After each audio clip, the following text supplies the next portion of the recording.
Scott Pilgrim es como ese equipo de fútbol que cada país tiene que no tiene punto medio. O lo amas o lo odias, pero lo importante es que nunca te es indiferente. Vamos, nadie puede negar que tiene un estilo único y atrevido que hace que muchos la amen, y esa es la misma razón por la que muchos la odian, porque la primera vez que la vi con mi familia pasó algo muy similar a esto. ¿Por qué insistes en que veamos tanta tontería? ¡Esta película no es tonta! ¡Tú eres el tonto! Soy el único que comprende la complejidad de esta ambiciosa obra maestra cinematográfica. Y esta cinta es algo que realmente no debe ocurrir en una industria tan cuadrada como lo puede llegar a ser el cine. Sin embargo, aquí está. Por eso quiero ver qué hace tan diferente a esta película en 3 puntos. En especial, el último es algo de lo que nunca se habla y que más películas podrían aprender mucho de Scott Pilgrim. Así que esto es Isla de Pelis y comenzamos. El guión.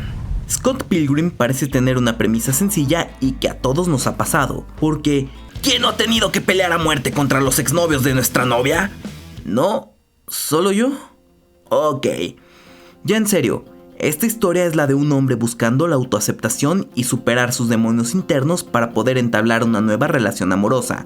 Creo que ahí sí estamos un poco más en sintonía todos, y para hacer una cinta tan extravagante, necesitó manejar con maestría lo mejor que tiene la película, y qué es lo que finalmente hace que nos relacionemos con ella, y esos son los personajes.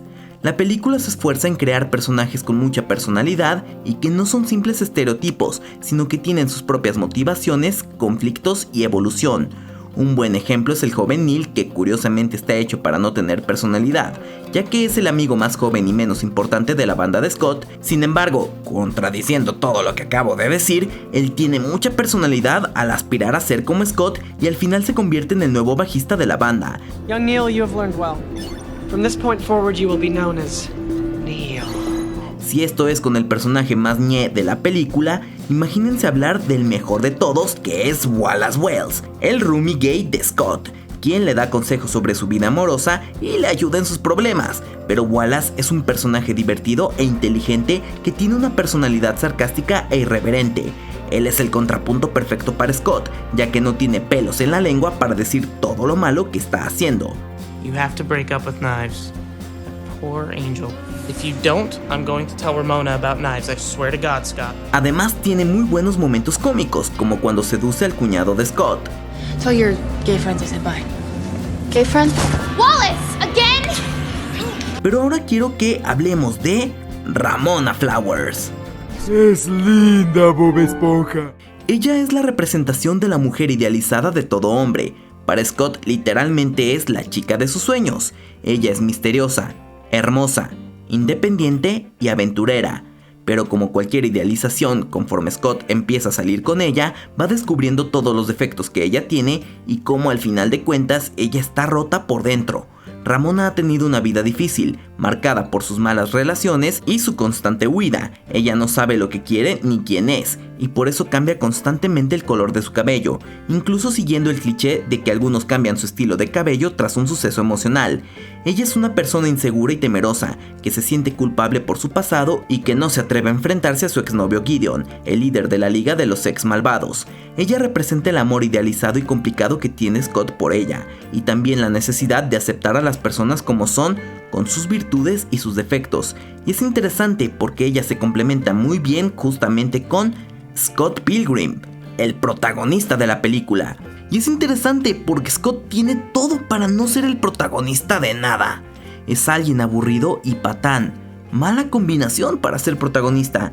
Sin embargo, lo tiene a la vez todo para poder identificarnos con él al ser el personaje más completo y contradictorio, como solemos ser todos en algún momento. Él es un joven músico canadiense que tiene un gran potencial, pero también muchos problemas. Él es divertido, carismático, ingenioso y valiente, pero también es egoísta, cobarde, inmaduro e irresponsable. Él quiere ser feliz y amado, pero no sabe cómo hacerlo ni a quién elegir. Por eso al inicio él sale con Knives Chow, porque lo hace sentir bien y le es fácil, y a pesar de que claramente ni siquiera quiere besarla, pero es algo que consuela su mundo vacío en un momento de cierre de su última crisis con Envy Adams. Sin embargo, aunque está con Knives, él sigue sintiéndose solo, y es aquí donde se fija en Ramona Flowers y se mete en una situación claramente complicada. Una vez más, contradictorio. Porque después de todo esto, no solo tiene que enfrentarse a los ex de Ramona, sino que también debe de enfrentarse a su propio pasado que está afectando a los demás mientras claramente está teniendo un doble romance. This is a nightmare. Scott ha sido un egoísta y un cobarde, que ha dejado sus heridas en las anteriores parejas y amigos, claro, como todos lo hemos hecho alguna vez, y esto se refleja tanto en su amiga Kim, que claramente tiene un pasado no resuelto con Scott, Okay, me and Kim are all good now, alright? pero el ejemplo más obvio es Knives Chow. Muchos se quejan de que al final Scott no se quedó con ella, pero este personaje sirve únicamente para mostrar las cosas terribles que Scott y cualquiera puede ocasionar a su alrededor a personas completamente inocentes. Vamos, Scott es una basura de persona. Él no ha sabido madurar ni asumir sus responsabilidades, y por eso se refugia en su mundo de fantasía donde todo es como un videojuego, de lo cual hablaremos en los siguientes puntos. Pero Scott también tiene un potencial oculto, uno que se manifiesta en su talento musical y en su capacidad para luchar. Él tiene un buen corazón y un sentido del humor que lo hacen simpático y carismático. Él quiere cambiar y mejorar, pero para eso debe de aprender a quererse a sí mismo y a los demás. ¿Ahora me entienden? Scott es un protagonista que tiene los defectos que todos hemos tenido y que rara vez las vemos representadas en un personaje principal. Es un ser con inseguridades que afecta a su alrededor, pero a la vez funciona tan bien como protagonista porque toma esos defectos y nos dice: hey, es posible vencer tus inseguridades, es posible llevarte bien contigo mismo, es posible entrar en la aventura de una nueva relación de forma sana. Al final Scott gana confianza en sí mismo después de pelear no solo con los ex de Ramona, sino también contra sus propias inseguridades que le dejó la vida y que le dejó su exnovia Envy Adams, algo que incluso la película refleja con el enfrentamiento final contra Nega Scott, quien termina llevándose con el Scott real muy bien, como señal de esa autoaceptación tanto de él como persona como de todo su pasado. Y así al inicio Ramona lo lleva a un portal como arrastrándolo a un nuevo viaje, lo que sería según el viaje del héroe al interior de la ballena, a donde se enfrenta a esta nueva aventura de autodescubrimiento y crecimiento, y al final los dos juntos pasan a una nueva puerta, donde después de pelear contra su pasado pasan a un nuevo capítulo de sus vidas.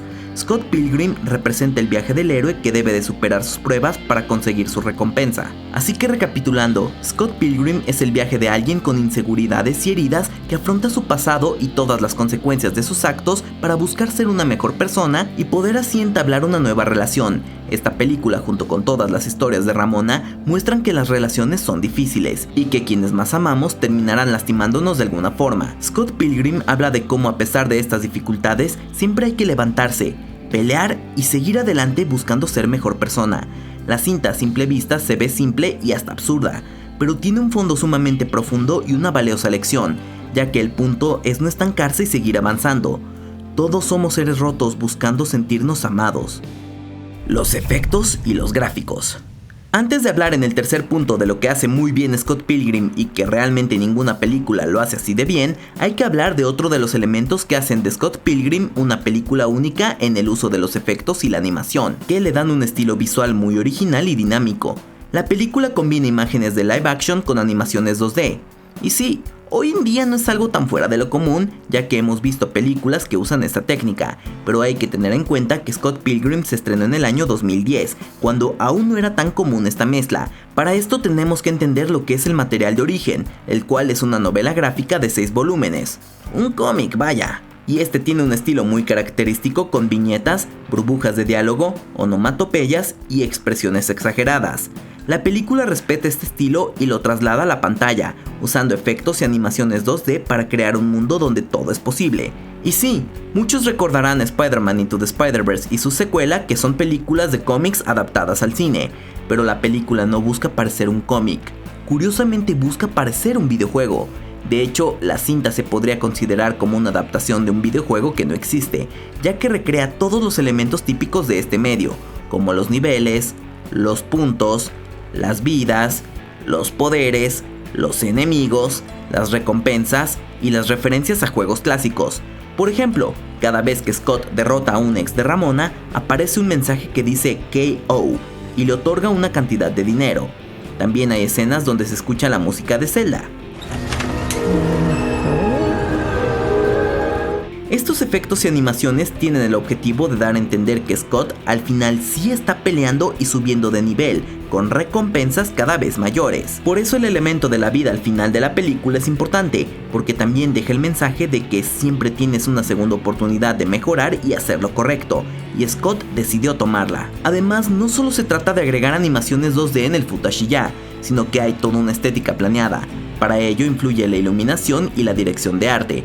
Por ejemplo, tomemos esta escena donde le da la patada final a Gideon. No solo grabaron Scott y ya, hay todo un trabajo de iluminación previa y puedo casi jurarles que la iluminación está retocada en postproducción, porque lograr esta perfección en definitiva no es algo fácil de hacer en set. También hay que mencionar cómo las poses de los personajes potencian la trama, ya que son sumamente exageradas y son posiciones que se ven muy bien en un cómic, por poner un ejemplo. Incluso algunas están calcadas tal cual del material original, pero en el live action rara vez verás poses tan estilizadas. Se nota este esfuerzo de los coreógrafos en que al momento de ponerle pausa siempre verás una viñeta digna de un cómic. Esto también es digno a destacar y estos son solo algunos ejemplos de cómo la película usa los efectos y la animación para crear un estilo visual único y dinámico, el cual se inspira en los cómics y en los videojuegos, pero que también tiene su propia personalidad. Vamos, la película demuestra que se puede hacer una adaptación fiel y original al mismo tiempo, que se respeta el material de origen pero que también enriquece con su propia creatividad. Scott Pilgrim es una película que no solo se ve bien, sino que también se siente bien. La cinematografía. Este punto será algo breve, pero lleno de mucho significado. Les presento a Edgar Wright, el genio detrás de películas tan icónicas como Last Night in Soho, Baby Driver, la trilogía de Cornetto, pero en especial de la película de Scott Pilgrim. ¿Por qué esto es importante? Pues porque él tiene un sello único. Destaca las obras por su cinematografía, que es la forma en que se usa la cámara, el montaje, la iluminación y el sonido para crear el lenguaje visual de la película. La cinematografía es una de las características que son únicas del cine. No, ¿en serio? Y sí, puede parecer muy obvio, pero les daré un ejemplo. Hitchcock, el director de Psicosis, Vértigo y Los pájaros, tenía un concepto llamado Pure Cinema, que lo explica muy bien. Y es que hay sensaciones y situaciones que solo funcionan en el cine. Un ejemplo muy claro es una persecución. Sí, puedo redactarte en un libro cómo un sujeto persigue a otro, o también puedo mostrarlo en un cómic, pero esta sensación de adrenalina y tensión solo se expresa correctamente por medio del cine. Entonces, cuando menciono que Edgar Wright maneja la cinematografía como pocas personas, me refiero a eso. Pero aparte él lo hace con comedia, algo que es más extraño y difícil todavía. Y podemos verlo con una situación que en el cómic es muy ñe, con Scott abriendo un correo. Tú como espectador te quedas como, mira, un correo que ignoró, y ya. Pero en cambio, el director usa planos y la música para generar tensión, pero al final corta todo de forma cómica con la indiferencia de Scott. This is boring. También podríamos agregar la escena en la que Scott ve por primera vez a Ramona Flowers hablando con Knives Chow. Él es una horrible persona y está a punto de quedar evidenciado en cualquier momento, y aquí lo manejan con este hermoso momento. Pero creo que mi escena favorita de toda la película, y que genuinamente no funciona si es un escrito o un cómic, tiene que ser esta. Scott here? You know what? He just left. Así como esta escena, hay muchas otras en la película. Además, Scott Pilgrim está repleto de transiciones increíbles que, como se imaginarán, es algo exclusivo del cine. Scott! What? Oh man, this sucks. Este es un sello muy característico de Edgar Wright. De hecho, él estuvo como director en las etapas iniciales del desarrollo de la película de Ant-Man de Marvel, e incluso apareció en los créditos, y hay escenas que son claramente ideas de Edgar Wright que sobrevivieron al corte final de la película. Y yo le pregunté si Emily le dijo a Carlos que le dijera que me hablara de la caja fuerte. Y también se nota que eran de él porque para la secuela hay escenas que intentaron imitarlo y que, pues la verdad, no le sale. Por todo esto es por lo que Scott Pilgrim es una película que no solo se inspira en el cómic y que parece un videojuego, sino que también es una cinta que solo funciona en el cine. Y con todo esto, ¿cómo le fue a Scott Pilgrim en la taquilla? Es una cinta que costó $60 millones hacerla y que en el cine solo recaudó 40 millones a nivel mundial. Una pérdida a todas luces, pero a lo largo de los años Scott Pilgrim ha encontrado su mercado poco a poco y se ha ganado su título de película de culto. Actualmente somos muchísimas personas que estamos sumamente agradecidas de poder disfrutar de una cinta tan diferente con temas tan profundos, los cuales están disfrazados de situaciones ridículas, con gráficos sumamente representativos y con una cinematografía tan peculiar. Es una cinta que no debió existir porque fue un gran riesgo, uno que no reditó en su momento, pero vaya que el cine necesita más intentos atrevidos como este. El cine diferente y atrevido no siempre viene empaquetado en cintas tan difíciles de entender de 3 horas que exploran la complejidad humana. A veces lo complejo es reflejar a la humanidad en una cinta como Scott Pilgrim. Pero si lo que te gustaría es aprender a ser más cinéfilo, revisa mi video de 50 tips para cinéfilos que te dejo aquí en las pantallas finales. Esto es Isla de Pelis y no permitas que el pasado arruine tu futuro.